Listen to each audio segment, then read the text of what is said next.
Hi everyone, and thank you for joining us on a brand new week here. It's July the 3rd, going to be a big week in politics as we start to get the Parliament together over the next few days, and we'll catch up with that when some milestones happen that will affect you or be of interest to you. Now, also the big story on Friday that was reported around the media was this incident from Thursday about the woman who was caught or got her leg caught in the travellator at the Don Mueang Airport. And we'll start off with an update on that story. This from Calsot English reported yesterday, and the headline says Don Mueang Airport travelator accident may have been caused by faulty parts. That headline sitting there on the site since 4 p.m. yesterday. Nobody's noticed the rather big mistake in the headline. Anyway, let's see what's said. And of course, we've got the photo of the inspections, and very important that they're pointing to where the incident happened. And the story says the operator of Don Mueang Airport on Saturday said an investigation is underway after a woman got stuck in a travelator and lost her lower left leg. The Airport of Thailand president said a committee which includes engineering experts, the travelator manufacturer, that's Hitachi from Japan, and relatives of the victim have been formed to investigate the accident, with the results expected within 15 days. All of the moving walkways in the airport, which have been in service for almost 27 years, were also closed for a month while safety inspections were being conducted. And he said the travelator was overhauled in 2015. They were regularly maintained. If there's a fault in the machinery or the maintenance, the Hitachi company must be held responsible as the manufacturer. Well, at this stage of the investigation, that's a completely reckless thing to say. I mean, I understand the blame game started and nobody wants to be sued over this, but the AOT, the Don Mueang Airport, the directors there, the people servicing this machinery and the manufacturers, all these people are going to be under scrutiny by legal teams over the next few months. So that comment really quite reckless. And experts believe the accident could have been caused by a broken yellow comb plate that typically covers the edge where the moving walkway ends. And a mechanical expert from the Engineering Institute of Thailand said something could have stuck the comb plate. Could they mean struck the comb plate? Because both struck and stuck could mean a quite different outcome for that sentence. But he went on to say, causing the wheels of the suitcase to become trapped in the travelator and break the plate.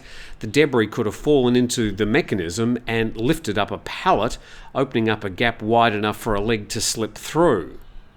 And he said the travelator was operating normally and regularly received maintenance checks, though it would take up to 20 seconds for the safety sensor to activate and halt the machine.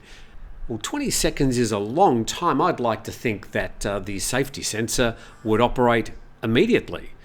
The son of the 57-year-old passenger who was on her way to her Thursday morning flight to Nakhon Si Thammarat province said his mother is recovering after the surgery was carried out. He hoped his mother would be able to walk again after rescuers had to have her leg amputated in order to remove her from the scene.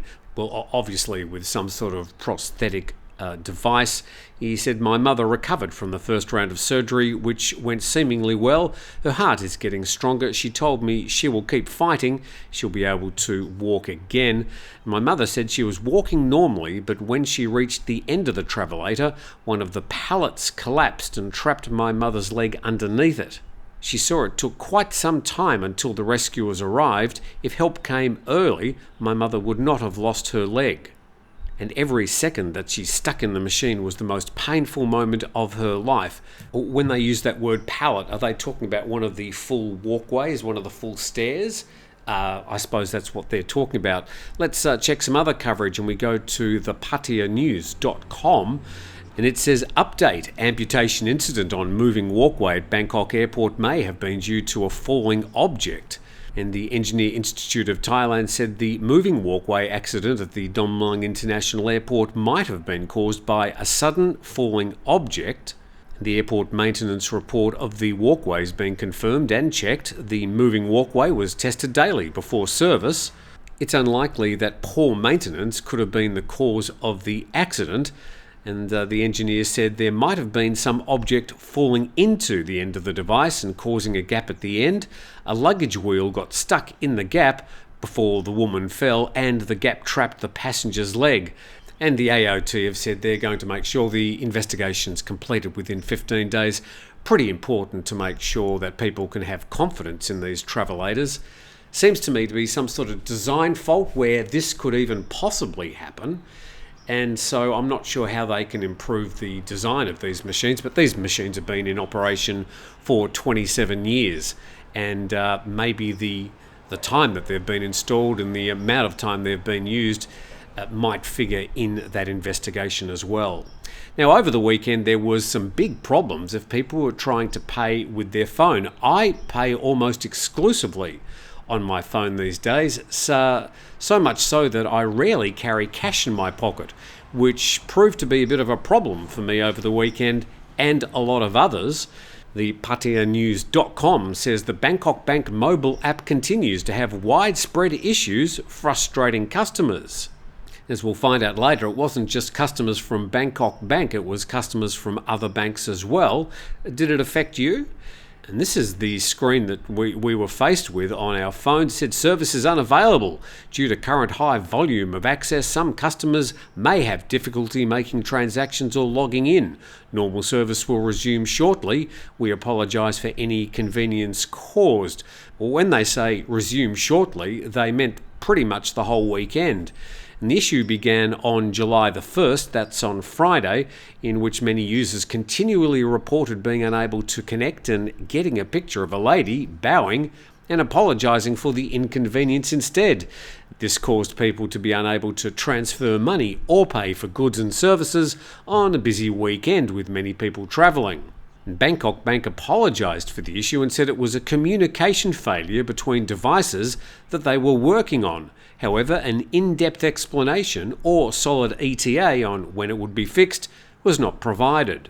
All I can do is share my experiences, which were quite frustrating and a little bit embarrassing, not only for me, but of course for the point of sale staff there.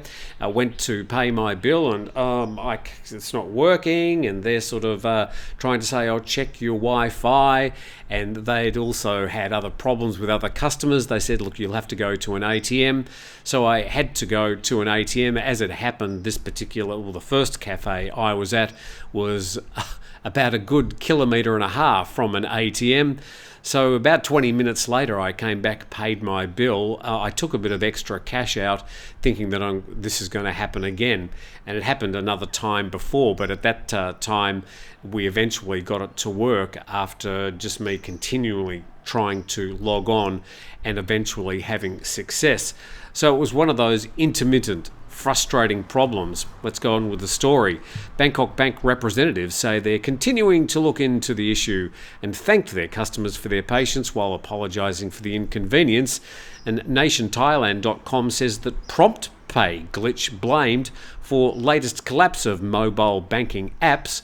And the Thai Bankers Association is blaming a glitch in the Promt Pay money transfer system for Saturday's collapse of many mobile banking applications. The Promt Pay is when you get a QR code that you just scan with your phone and you can pay almost immediately. So it works very, very well, except when it doesn't. And transfers can be made through other channels such as ATMs and bank counters, the association said. Yeah, that would have been fine if I had an ATM or a Bangkok Bank next door, but that wasn't the case. And the president of the TMB Thanachart Bank said the interbank transaction management and exchange system malfunctioned. The system, operated by National ITMX, serves as the main infrastructure for digital money transfers between Thai banks, and temporary collapses of the digital banking system are not rare in Thailand, but their number has declined significantly. 4 system collapses were reported in the first quarter of this year, but that's down 76% from the 17 in the last quarter of 2022. So I've gone from having nothing in my pocket to now thinking, well, I better carry just 1,000 baht there in case these Promt Pays don't work. It may happen very, very rarely, but when it happens, it is a little bit embarrassing and frustrating for everybody. Now, a big thanks to our sponsor, 5 Star Marine. Had a couple of viewers last week send in an email to me saying they had a great day out with 5 Star Marine, and appreciate them using their viewership to turn that into support for 5 Star Marine. And despite some fairly poor weather, they still had a fantastic day out with 5 Star Marine. There's a link in the description which includes a discount for TNT viewers, and appreciate 5 Star Marine for their ongoing support.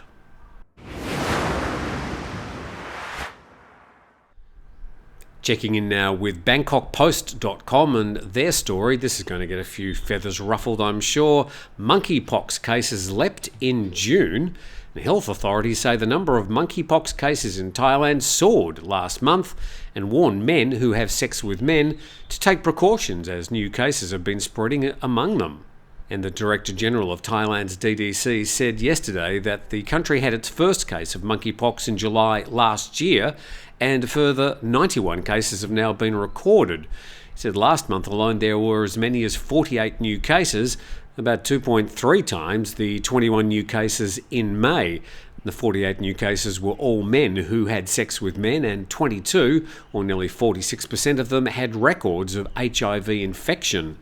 And of the 48 new cases, 41 are Thais and 7 are foreigners. 38 live in Bangkok, 3 in Samut Prakan, 2 each in Chonburi and Nonthaburi provinces, and 1 each in Pathum Thani, Phuket and Samut Sakhon. Most new cases had sex without protection or had sex with strangers before falling ill. And ThaiPBSWorld.com reporting the story says Thailand sees surge in monkeypox cases in June, and just picking out any further details that we didn't get in the last story. And Dr. Therese said that all 48 patients had same-sex relationships. I think he means just same-sex sex, not necessarily relationships. He said that none of the patients are in serious condition or died, and symptoms will emerge within 21 days following close contact with an infected person, including blisters on the genitals, mouth or other parts of the body. Other symptoms include a headache and muscle pain. So I think the takeaways from this is that it's still a very small number of people, and it appears to be confined within the men who have sex with men community. Now, speaking of hospitals, there appears to be an ongoing shortage of doctors and nurses and problems of staffing in the public hospital system in Thailand. Let's see if we can find out the latest on this one, and reported by BangkokPost.com. State hospitals in search of more doctors, and the public health officials grapple with overworked staff, high turnover, and increased focus on a work-life balance. And the work-life imbalance among Thailand's medical personnel needs a solution. The latest example came from a doctor turned actress who posted on her Facebook that her overloaded work schedule at a provincial hospital ruined her life so much to the extent that she quit the job. Well, just on that, I think if anybody's going to get into the medical profession, certainly when it comes to working in hospitals, that there is an expectation that you're going to be probably working long hours. And in most cases, people get fairly well paid for that. Let's read more. The challenge remains with the Public Health Ministry on how to create a better and fairer working environment for doctors and medical staff while maintaining best practice in medical care at public hospitals. And the Deputy Director of the Health Systems Research Institute said the attitude towards work amongst younger generation has changed. Younger people focus more on work-life balance and prefer to leave for a new place that can fulfill their requirements. I was having a conversation with friends yesterday about this situation in relation to the hospitality industry, and they were both saying that there's a big problem in the hospitality industry enticing people back at the same rate of pay for relatively long hours.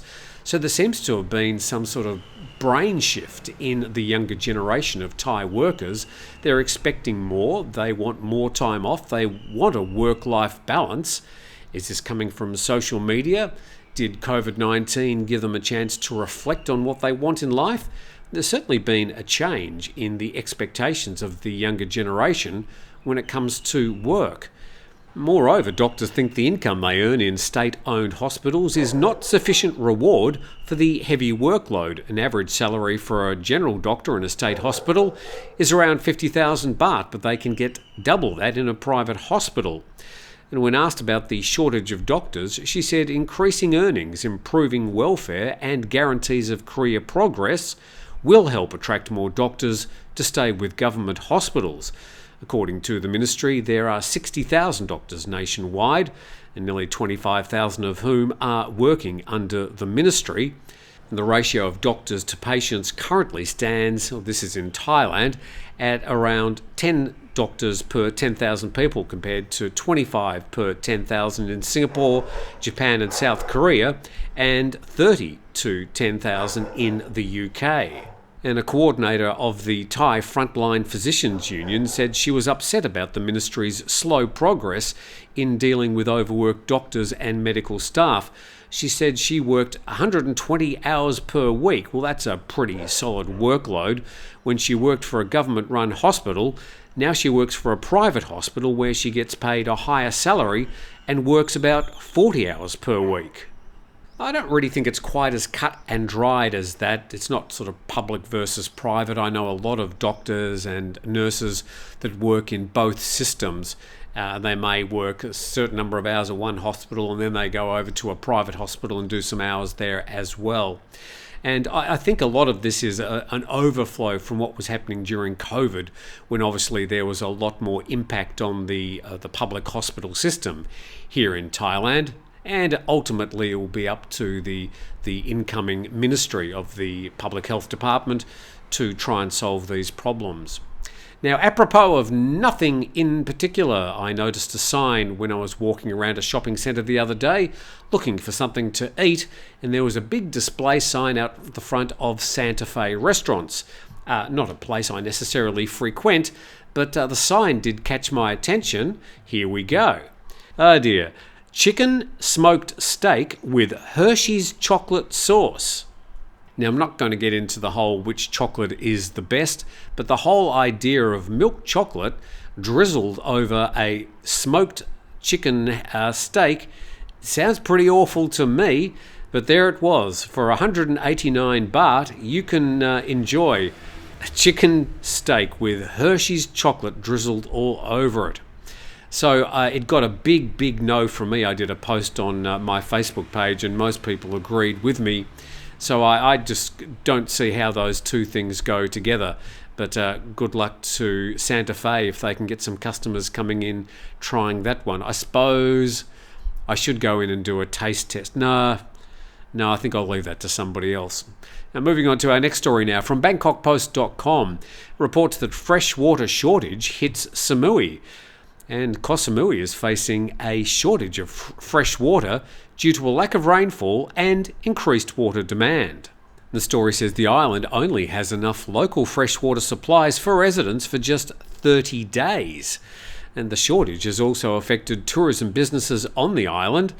And the chair of the Tourism Association of Koh Samui says the shortage could increase costs for tourism businesses, and the additional water cost could also affect hospitality workers on the island, as a lack of water supplies would mean higher living costs, and the cost would gradually increase as resources decrease, and the El Niño phenomenon may lead to even less rain for the island. And he also warned of the drought's impact on tourism this month and next month, as the island's high season will start in the second half of this year. Also note that Koh Samui's wet season is a lot later in the year. It's sort of usually November, December from memory, whilst the wet season in other parts of Thailand, including the Andaman coast where I live, is currently underway and probably peaks around September each year. And daily life of locals is also affected by insufficient water levels, so the story says. Locals say that any time water does not flow from the tap, they have to pay between 250 and 300 baht for about 2,000 litres of water for daily use. And the authority also plans to supply 24,000 cubic metres of water from Suratani on the mainland via an underwater pipeline to Koh Samui. And the water supply operation began on Saturday, and it will be repeated every other day until the water situation returns to normal. So it looks like there is at least some sort of backup plan there for residents and tourists in Koh Samui. Let's hope they get some sort of rain before their main wet season starts so they can top up their natural supplies. Thanks for joining us for our update of some of the main Thai stories around today. Appreciate you watching. On your way out, if you'd consider subscribing to the channel, that would be much appreciated. In the meantime, thanks for watching today, and we'll see you tomorrow.